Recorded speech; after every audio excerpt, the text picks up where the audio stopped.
शान्तिः शान्तिः शान्तिः। शान्तिः। ओम। वैशेषिक दर्शन में प्रथम अध्याय द्वितीय आनिक के 13 सूत्रों को हम पढ़ चुके हैं। यहाँ तक हम में से कुछ यदि पूछना चाहते हैं तो वे कृपया हस्तोत्थापन द्वारा सूचित करें। जी, आपने हाथ उठाया, बोल सकते हैं। जी गुरु जी नमस्ते। नमस्ते ये जी। पर सामान्य और अपर सामान्य, इनमें भेद क्या है? जी, पर सामान्य, ऊंचा वाला सामान्य, जो कुछ भी वस्तु उससे शेष नहीं है, बची नहीं है, हर वस्तु में वो सामान्य है, वो है सत्ता। जो भी वस्तु है उसमें सत्ता तो अनिवार्य रूप से है ही है, इसीलिए उसको पर सामान्य कहा जाता है। ठीक है। और अपर सामान्य जो है वो इतना व्यापक नहीं है, जितना व्यापक पर सामान्य है, अपर सामान्य उतना व्यापक नहीं है, लेकिन किसी एक चीज, एक क्षेत्र में, जैसे द्रव्य है तो द्रव्य में वो भी व्यापक है, हर द्रव्य में द्रव्यत्व रहता है।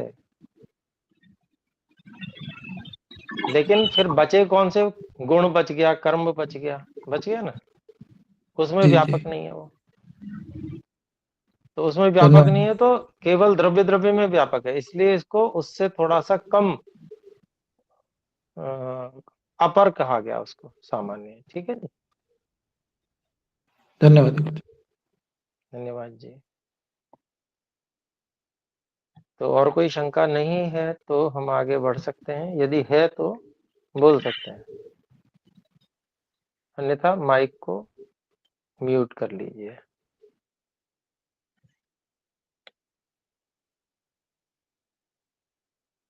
ठीक है, धन्यवाद। तो अब हम आगे बढ़ेंगे। 14वां सूत्र है अथचा, और आगे अगली बात कहते हैं।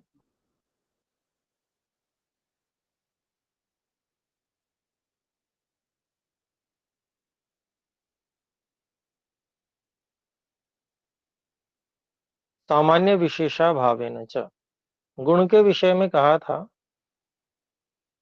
गुणों में भी गुणत्व रहता है, इसलिए गुणत्व जो है वो गुणों से अलग वस्तु है। और सामान्य विशेष अभावेन च, सामान्य विशेष का जो व्यवहार है गुणों में तो होता है, लेकिन गुणत्व में सामान्य विशेष का व्यवहार नहीं हो सकता। इसलिए ये भी कारण है कि गुणों से गुणत्व जो है एक भिन्न वस्तु है। इसके भाष्य में भी ये बात कह रहे हैं, गुणत्वम अपर सामान्यम गुण व्यक्ते है भिन्नम। गुणत्व क्या है? वो अपर सामान्य है, जैसे कि अभी बात हुई। और यह जो गुण, इकाई गुण है, उससे अलग वस्तु है। तत्र गुणवत् सामान्यम विशेषश्च इति व्यवहार न भवति। तो उस गुणत्व में गुण के समान सामान्य और विशेष का व्यवहार नहीं होता है। फिर अगली बात कहते हैं 15वें सूत्र में, तथा और कर्मसु भावात कर्मत्वम उक्तम। तो कर्मों में कर्मपन सर्वत्र पाया जाने से,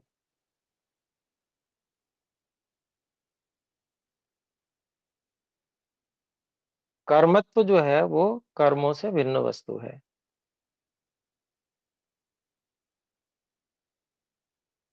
तो उसी तरह से भाष्य है इसका भी, कर्मत्वम अपर सामान्यम खलु उत्क्षेपणादिषु कर्मसु भावाद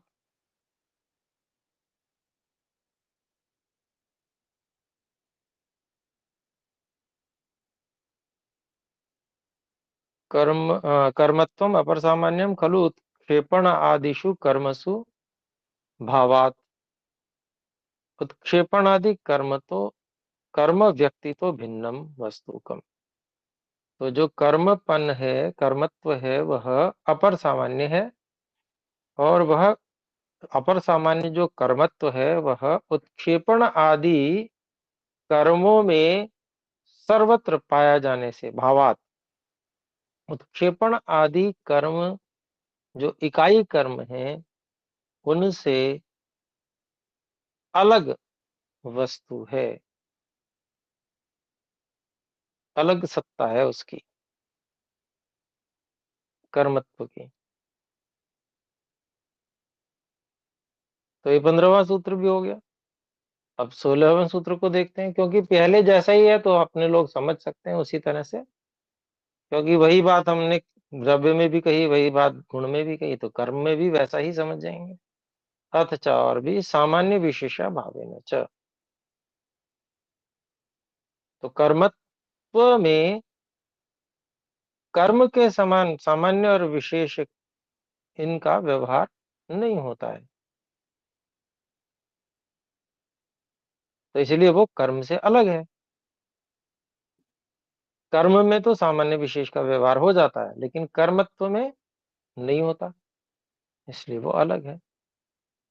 भाष्य में कर्मत्वम अपर सामान्यम कर्म व्यक्तिर्भिन्नम वस्तु यथा तत्र कर्मवत सामान्यम विशेषश्च इति व्यवहारो न भवति।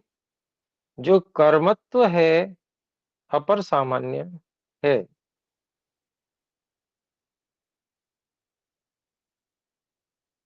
और कर्म जो इकाई कर्म है उससे वो अलग सत्ता वाला है,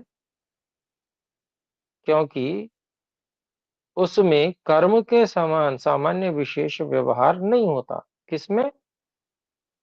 कर्मत्व में। कर्मत्व में कर्म के समान सामान्य विशेष व्यवहार नहीं होता, इसलिए वह कर्म से, इकाई कर्म से अलग वस्तु है। जी, कुछ पूछना चाहते हैं तो बोल सकते हैं। हाँ, आचार्य जी, गुणत्व का मीनिंग क्या होता है वैसे आम भाषा में? गुण तो हो गया ना, जैसे किसी चीज की क्वालिटी है, कोई ठंडी है, कोई गर्म है, तो गुणत्व क्या हो गया उसमें? और कर्म में कर्मत्व क्या चीज हो गई? थोड़ा इसको जी क्लियर। देखिए, गुणत्व में गुणपन का अभिप्राय, गुण के कुछ लक्षण होते हैं, जैसे है कि हम ना? कहते हैं गुण ना, कोई के, चीज गर्म है, कोई ठंडी है, ये उसके सुनिए, गुण हो गया या नहीं? हाँ सुनिए, वो गुण हो गए, बिल्कुल। हाँ जी, गुण हो गए, हाँ जी। सुनिए, ध्यान ध्यान दीजिए। हम्म। हमने अभी पीछे द्रव्य, गुण और कर्म तीनों के लक्षण पढ़े थे। हाँ जी।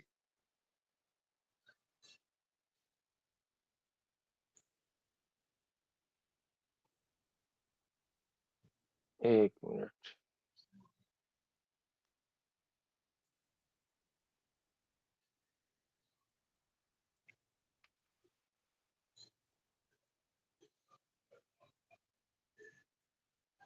तो गुण के लक्षणों में हमने पढ़ा था द्रव्य आश्रयी, अगुणवान।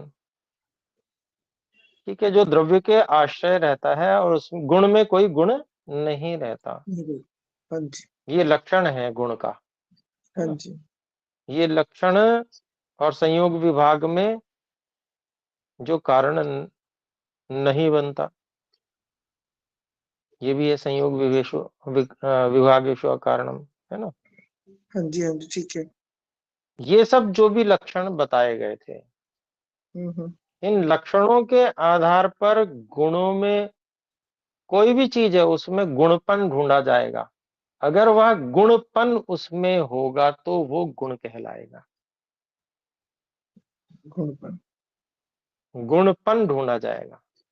इन गुणों, ये जो लक्षण हैं, दिए हुए लक्षण, इन लक्षणों के आधार पर कोई वस्तु आपने कहा, अच्छा ये बताइए ये वस्तु गुण है या नहीं? किसी चीज के लिए आपने कहा ये है, ये अब बताइए ये गुण है या नहीं? हम कैसे देखेंगे? इन लक्षणों के आधार पर देखेंगे। ये लक्षण ठीक है। वहां पर अगर मिलते हैं तो इसका मतलब वहां गुणपन है। जहां गुणपन है इसका मतलब वह गुण है। ठीक है जिनमें ये लक्षण है वहां गुणपन है। गुणपन इसे कहते हैं। ठीक है जी, हाँ ठीक है, ठीक है जी। हाँ जी ऐसे ही ठीक हो गया। द्रव्य है, तो द्रव्य के कुछ लक्षण हैं। आपने किसी चीज के लिए कहा ये द्रव्य है या नहीं है, तो हम तुरंत उन लक्षणों को वहां पर देखने का प्रयास करेंगे। अगर वो लक्षण वहां घटित हो जाते हैं तो इसका मतलब वहां द्रव्यपन है। और जब द्रव्यपन है तो इसका मतलब वह द्रव्य भी है। ठीक है जी, ठीक है। द्रव्यपन है इसलिए वो द्रव्य है, क्योंकि उसमें द्रव्यपन है, वो लक्षण द्रव्यपन वाले मिल रहे हैं, इसलिए वहां पर वो द्रव्य है। यदि अगर ये लक्षण वहां पर नहीं मिलते हैं तो इसका मतलब वहां द्रव्यपन नहीं है। नहीं है, जब द्रव्यपन नहीं है तो वो द्रव्य भी नहीं है। द्रव्य भी नहीं, ठीक है जी, हाँ जी, ठीक है। द्रव्यपन का मतलब हो गया एक बहुत बड़ा समूह, एक बहुत बड़ा समूह जहां पर ये लक्षण उपलब्ध होते हैं, उन सब में द्रव्यपन एक समान रूप से उपलब्ध होता है। इसलिए द्रव्यपन होने से वो सब द्रव्य हैं। वो द्रव्य, ठीक है, ठीक है ऐसे जी, हाँ करके जी, समझेंगे। ठीक है जी, हाँ धन्यवाद जी। ऐसे ही कर्म का भी समझेंगे। कर्म के लक्षण मिल रहे हैं तो बिल्कुल बिल्कुल, कर्मपन है, और कर्मपन होने से वह कर्म है। करना, ठीक है जी, हाँ, धन्यवाद जी। धन्यवाद जी। तो यहाँ पर ये बात हमारी हो गई, द्रव्य गुण और कर्म से द्रव्यत्व गुणत्व और कर्मत्व अलग हैं, सब में एक समान जैसे अपने को हेतु मिले। अब इसके बाद में भावम विवृणोति आचार्य, 17वें सूत्र में भाव का विवरण दे रहे हैं, भाव को व्याख्यान कर रहे हैं। भाव क्या है?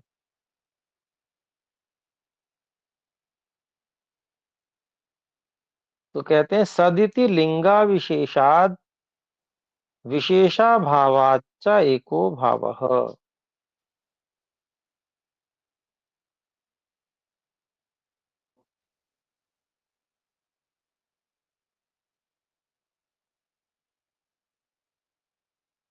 तो यहां पर कह रहे हैं सत्ता, द्रव्यत्व, गुणत्व, कर्मत्व, इन चारों में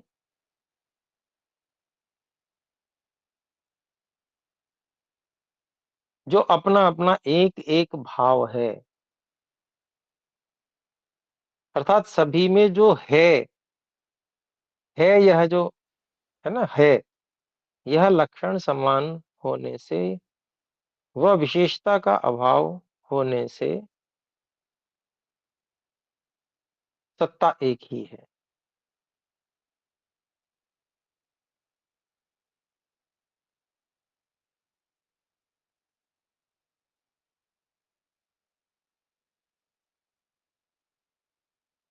जी बोले।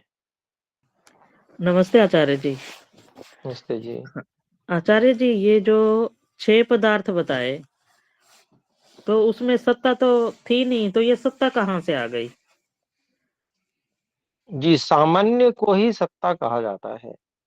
सामान्य जो है, द्र, जो द्रव्य गुण 6 कर्म फिर पदार्थ है ना, सामान्य तो हुआ, वही सत्ता है। हाँ जी हाँ जी, वही सत्ता है। सामान्य जो है उसमें जो हर वस्तु में पाया जाता है वही सत्ता है।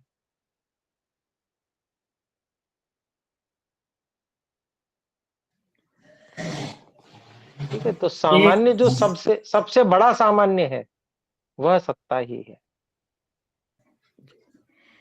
एक और शंका थी आचार्य जी। जी ये सब जो हमने पढ़े, द्रव्य गुण कर्म सामान्य विशेष समवाय, इससे मोक्ष का क्या वो है संबंध? ऐसे तो बहुत कुछ लगा नहीं कि जिससे मोक्ष का इसमें कुछ हो। बहुत ज्यादा संबंध है, बहुत अधिक संबंध है। समझ ना पाए वो अलग विषय है, परंतु यही तो समझ समझने का प्रयास करें। जी जी इसीलिए तो शंका उठी कि हमें जी समझ जी, में नहीं आया इसमें। ये समझने की बहुत आवश्यकता है। देखिए,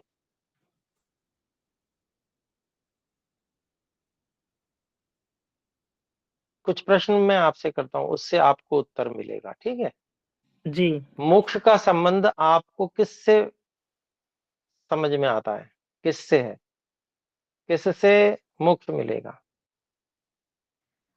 दुखों से छूटना ही मोक्ष। हाँ, ठीक है। दुखों से छूटना किससे होगा? कैसे हो सकता है? जो भी पढ़ा शुभ हो आपने अन्य शास्त्र में वो बता सकते हाँ हैं। जी, जी, शुभ का निष्काम कर्म करने से। जी, केवल निष्काम कर्म करने से ही मोक्ष मिल जाएगा? आपने आचरण को भी वैसे लाना पड़ेगा, जैसे हमने ये इसमें पढ़ा देखिए, अष्टांग योग हाँ, का। जी, जी अष्टांग योग के हिसाब से तो जो वहाँ निष्काम कर्म नहीं कहा है, वहाँ तो जो मिथ्या ज्ञान समाप्त होना, हाँ, अविद्या का अवि अविद्या अविद्या का का नाश समाप्त। होना, जी हाँ, अविद्या नष्ट होना, हम्म, है ना? तो उससे मुक्ति कही है ना? जी जी और वो विद्या से अविद्या का नाश होता है ना? तत्व हाँ ज्ञान जी से जी मिथ्या ज्ञान का नाश नाथ, होता है ना? हाँ जी ये बताया है। जी तो अब तत्व ज्ञान किसके विषय में? प्रश्न देखिए, आगे आगे प्रश्न करना पड़ेगा या नहीं? समझ में जी तभी तो आएगी बात। हाँ जी। तो अब तत्व ज्ञान किसके विषय में चाहिए? मिथ्या ज्ञान है तो किसके विषय में है मिथ्या ज्ञान जिससे कि मुक्ति नहीं हो रही? तो विषय क्या है? ये जो हमने सांख्य दर्शन में पढ़ा कि ज्ञानेन्द्रियां, कर्मेंद्रियां, मन, अहंकार, बुद्धि, इनका तत्व ज्ञान हो। 25 तत्व जो बताए थे, हाँ जी, उनका हाँ जी, तत्व उसमें ज्ञान। उसमें सभी सभी चीजें थी। पृथ्वी, हाँ जल, जी अग्नि, वायु, आकाश इत्यादि भी थे, है जी ना? हाँ जी हाँ, सभी चीजें थी। तो उनका हमें तत्व ज्ञान होना चाहिए, तब मिथ्या ज्ञान की निवृत्ति होगी और उससे फिर मुक्ति होगी, ठीक? जी अब यहाँ पर आई बात, विषय पता चल गया कि इन विषयों में हमें तत्व ज्ञान होना चाहिए, ठीक है? हाँ जी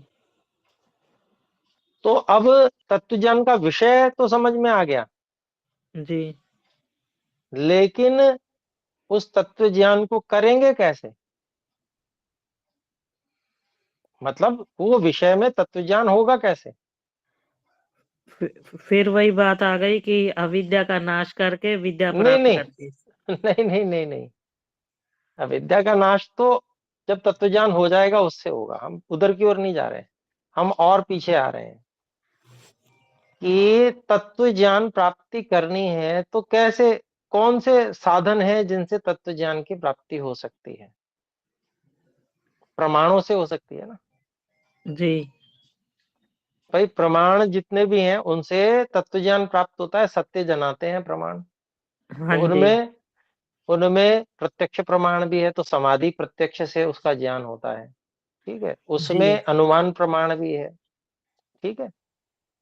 जी आचार्य जिससे हमें, क्योंकि सब कुछ प्रत्यक्ष नहीं हो सकता, बहुत कुछ अनुमान करना पड़ता है।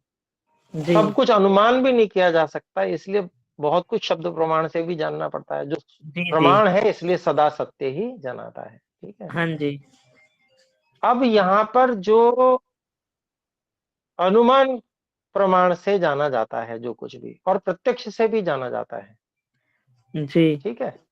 उसमें जानने के लिए, जानने का प्रकार किस तरह से जाना जाता है, क्या हमें आता है?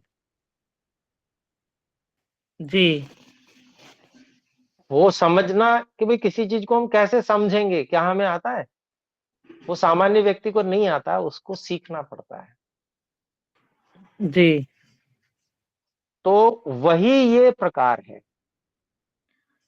जी ये वही सिखा रहे हैं कि किसी भी चीज को जाना कैसे जाता है, समझा कैसे जाता है।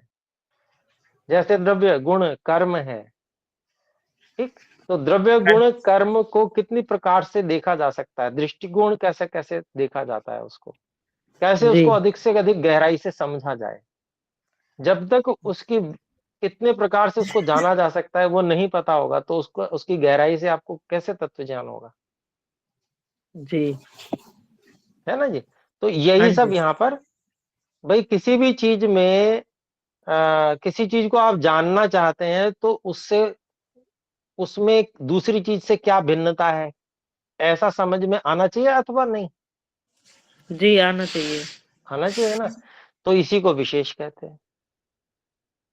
अन्य चीजों से उसमें क्या क्या समानता है ये समझ में आना चाहिए या नहीं, तत्व ज्ञान करने के लिए, जी आना चाहिए। इसी को सामान्य कहते हैं। जी तो अभिप्राय क्या है कि ये सब चीजें वहां पर तब काम आएंगी जब हम बिल्कुल एकाग्र अवस्था में पहुंच जाएंगे और तत्वज्ञान कर रहे होंगे, तब ये सब चीजें काम आने वाली हैं। अगर अभी से हमने सीखा नहीं है इसको, तो वहां जाके फिर अटकन हो जाएगी, फिर हमें जाके फिर से स्वाध्याय करना पड़ेगा वेद का, दर्शन का। ठीक है। तो बुद्धि का विकास करने के लिए, बुद्धि को विकसित करने के लिए ये दर्शन पढ़ा जा रहा है। जी इससे अनुमान प्रमाण में भी बहुत सहायता मिलेगी, तर्क शक्ति विकसित होगी, हाँ विवेचना जी शक्ति बढ़ेगी। अगर हम विवेचना नहीं कर सकते किसी चीज की, तो कैसे अनुमान लगाएंगे बताइए। जी आवश्यक है ना ये। हाँ जी इसलिए बुद्धि का विकास करने के लिए ये सारी चीजें समझाई जा रही हैं। जी ऋषियों ने समझी हुई हैं, इसलिए वो समझा रहे हैं, बता रहे हैं। हाँ जी तो अभी संबंध जोड़ पाए आप, मोक्ष कैसे होगा इससे। हाँ जी आचार्य जी। ठीक है, जी धन्यवाद। धन्यवाद आचार्य।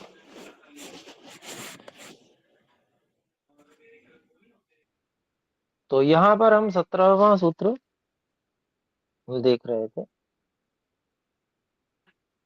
इसका हमने अर्थ भी, सूत्रार्थ देखा, आइए इसका भाष्य देखते हैं।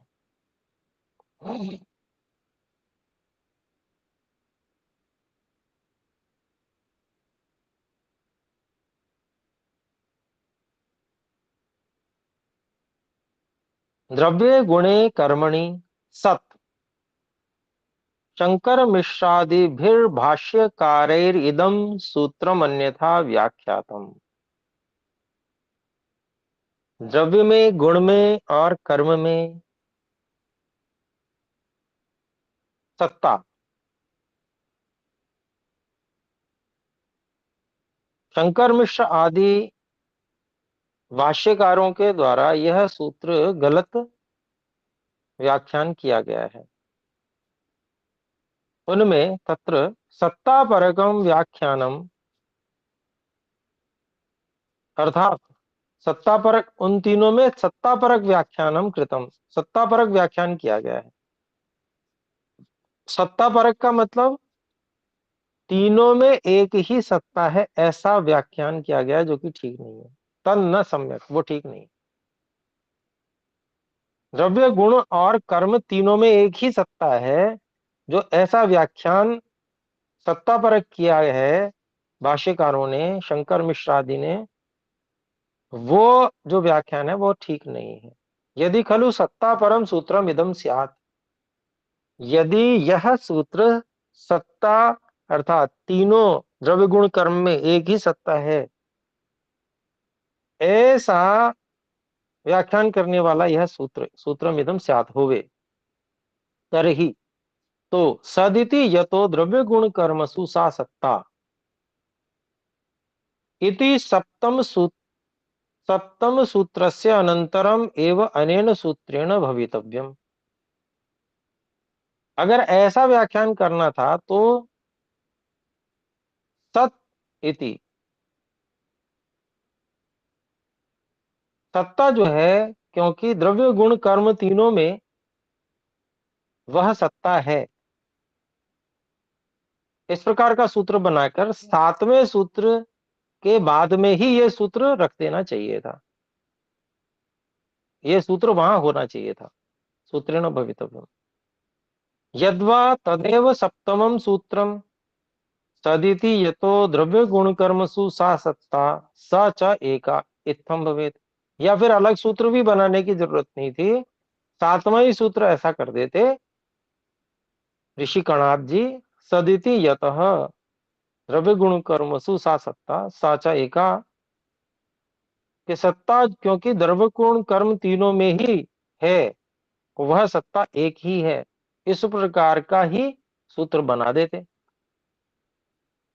पुनश्च ते भाष्यकारः प्रष्टव्याः, फिर उन भाष्यकारों से पूछना चाहिए, किम सत्ता ही एका, क्या एक सत्ता ही होती है? द्रव्यत्वं गुणत्वं कर्मत्वं वा किम न एकैकम, क्या द्रव्यत्व गुणत्व और कर्मत्व वो क्या एक एक नहीं है, अलग नहीं है, वो अलग अलग।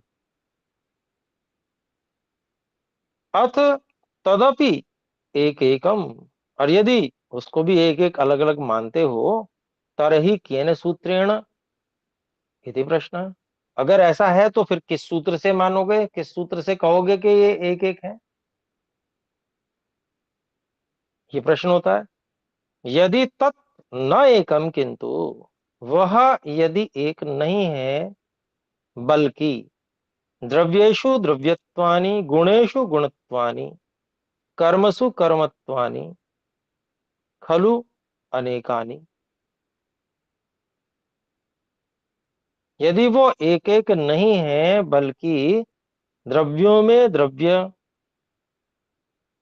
गुणों में गुणत्व, द्रव्यों में द्रव्यत्व, गुणों में गुणत्व, कर्मसु कर्मों में कर्मत्व, खलु अनेकानि, निश्चय से अलग अलग अगर हैं, और अलग अलग नहीं, अनेक हैं, बहुत सारे हैं, कर्मत्व कर्मों में कर्मत्व बहुत सारे हैं, तरही तो द्रव्यत्व द्रव्य द्रव्यत्वयोः गुण गुणत्वयोः कर्म कर्मत्वयोः को भेद।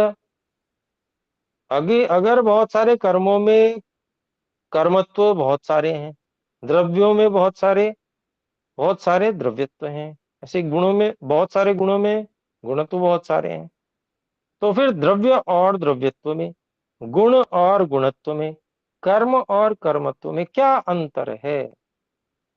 तथा द्रव्यत्वस्य गुणत्वस्य कर्मत्वस्य किम स्वरूपम। अब फिर अगर ऐसा कहोगे तो फिर द्रव्यत्व का, गुणत्व का और कर्मत्व का स्वरूप क्या है? न किमपि स्वरूपम तथा व्याख्याने, ऐसा व्याख्यान करने पे कोई स्वरूप नहीं बन पाएगा, नहीं बता पाएंगे।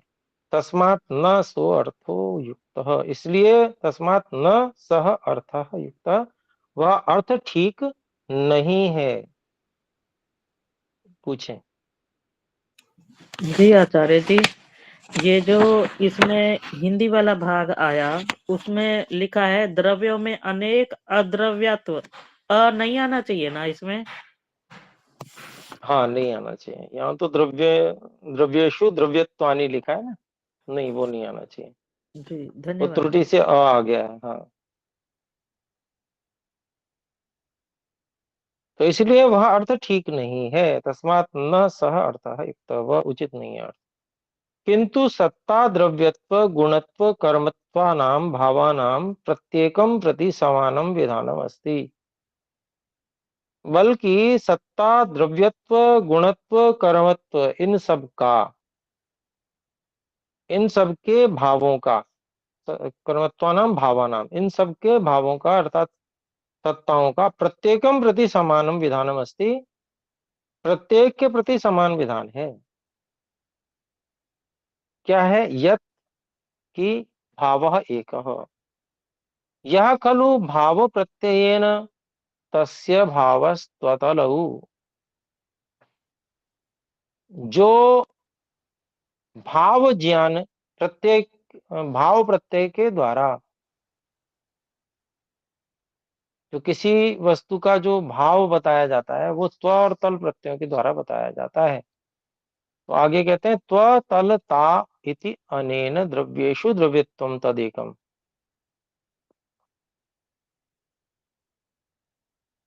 तो त्व और तल, तल में ता आ जाता है, तल से क्या बनता है? ता बन जाता है।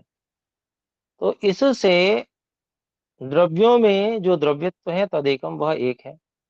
भिन्नम तदेकम भिन्न भिन्न द्रव्येषु द्रव्येषु द्रव्यत्वम तद एकम। द्रव्यों में जो द्रव्यत्व है वो एक है। भिन्न भिन्न द्रव्येषु पृथ्वी आदिषु वर्तमानम सदपि। भिन्न भिन्न अलग अलग जो द्रव्य हैं उनमें पृथ्वी आदि जो द्रव्य हैं उन सब में वर्तमान होता हुआ भी तथा गुणेषु गुणत्वम तदेकम। ऐसे ही गुणों में जो गुणपन है वो एक ही है। भिन्न भिन्न गुणेषु रूपादिषु वर्तमानम सदपि। जो भिन्न भिन्न रूपादि गुण हैं उनमें वर्तमान रहता हुआ भी वो एक ही है। तथा कर्मसु कर्मत्वम तदेकम। कर्मों में जो कर्मत्व है वो भी एक है। भिन्न भिन्न कर्मसु उत्क्षेपण आदिषु वर्तमानम सदपि। अलग अलग कर्मों में जो उत्क्षेपण आदि कर्म है उनमें वर्तमान होता हुआ भी यद अपर सामान्यम तथा च द्रव्य गुण कर्मसु च भावः। जो अपर सामान्य है, जो अभी तीनों की बात की वो अपर सामान्य है। और तथा वैसे ही च और तथा वैसे ही द्रव्य गुण कर्मसु च भावः। द्रव्य गुण कर्मों में जो भाव है, भाव प्रत्ययन तल ता। भाव के प्रत्यय से वहां पर तल प्रत्यय आ रहा है, उससे ता बन रहा है। इति अनेन पर सामान्यम सत्ता।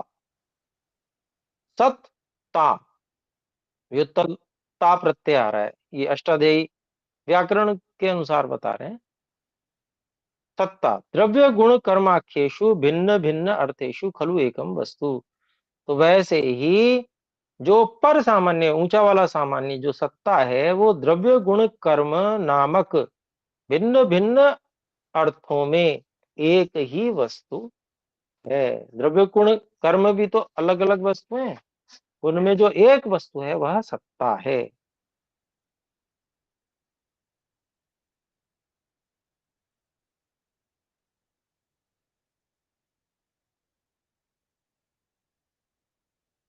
तो यहां पर एकम वस्तु तक हो गया। फिर तेन द्रव्येषु द्रव्यत्वम एकम गुणेषु गुणत्वम एकम। इससे द्रव्यों में जो द्रव्यत्व है वो एक है।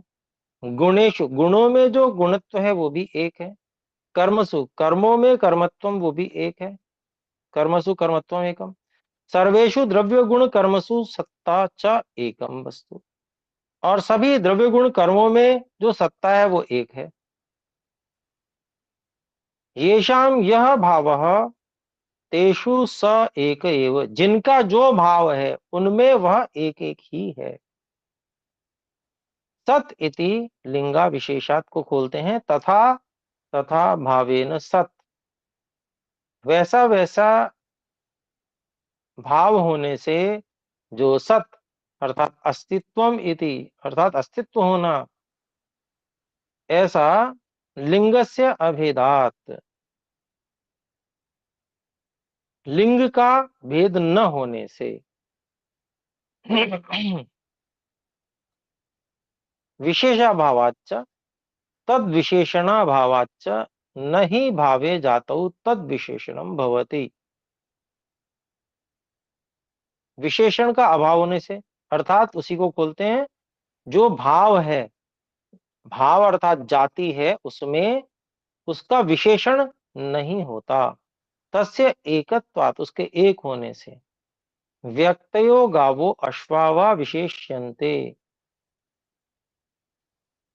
जो अलग अलग इकाई गाय है या इकाई अश्व है वो विशेषित किए जाते हैं। उनमें कुछ ना कुछ विशेषता होती है। न जातिर विशेष्यते, जाति विशेषित नहीं की जाती। गोत्वम अश्वत्वम वा तथैव अर्था विशेष्यन्ते।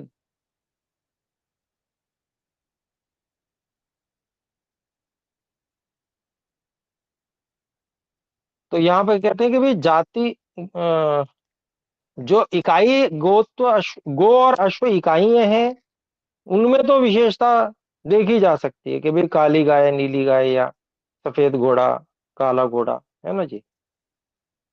जाति न जाति विशेष है, जाति में कुछ विशेषित नहीं किया जाता। गौ जाति तो गौ जाति में ये नहीं कहा जा सकता काली गौ जाति, ऐसा नहीं कहा जा सकता। क्या कहते हैं, गोत्वम अश्वत्वम वा,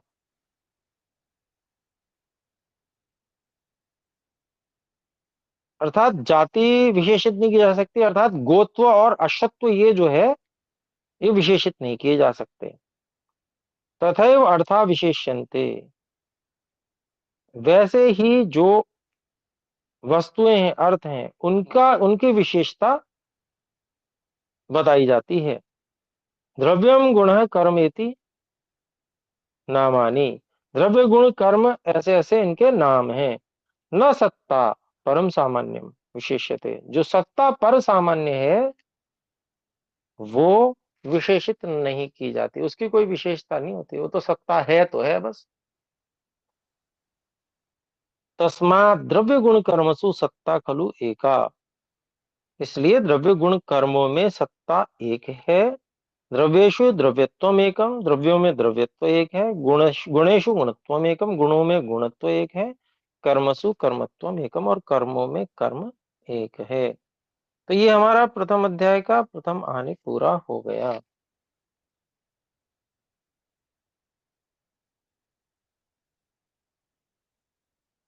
तो लिंग अविशेषात जो इसमें बात कही गई थी, उसमें जो भाव होता है उसमें भी लिंग भेद नहीं होता है भाई। जाति में लिंग भेद नहीं होगा, जो इकाई होगा उसमें लिंग भेद होगा। ये गाय है, ये बैल है, लेकिन जब जाति की बात की जाएगी तो गोत्व ही रहेगा संपूर्ण में, उसमें लिंग भेद नहीं होता। तो सतिथि लिंगा विशेषात, अर्थात जहां पर भाव सत्ता की बात आ रही है, सामान्य की बात आ रही है, वहां पर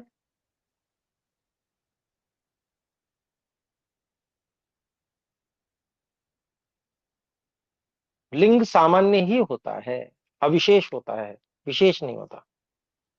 ऐसे ही विशेषण भी नहीं होते। तो ये बातें यहां पर आ गई।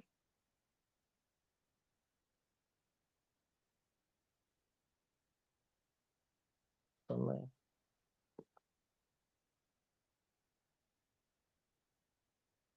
हो ही गया है लगभग, फिर हम द्वितीय अध्याय प्रथम आने फिर अगली कक्षा में ही शुरू कर लेंगे। तो अभी फिर विराम करते हैं।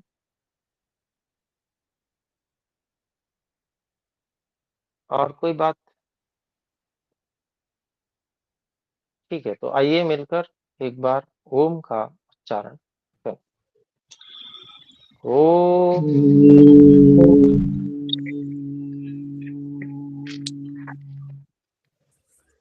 सर्वेभ्यो नमः, सभी को सादर नमस्ते जी। नमस्ते। नमस्ते आचार्य जी, धन्यवाद।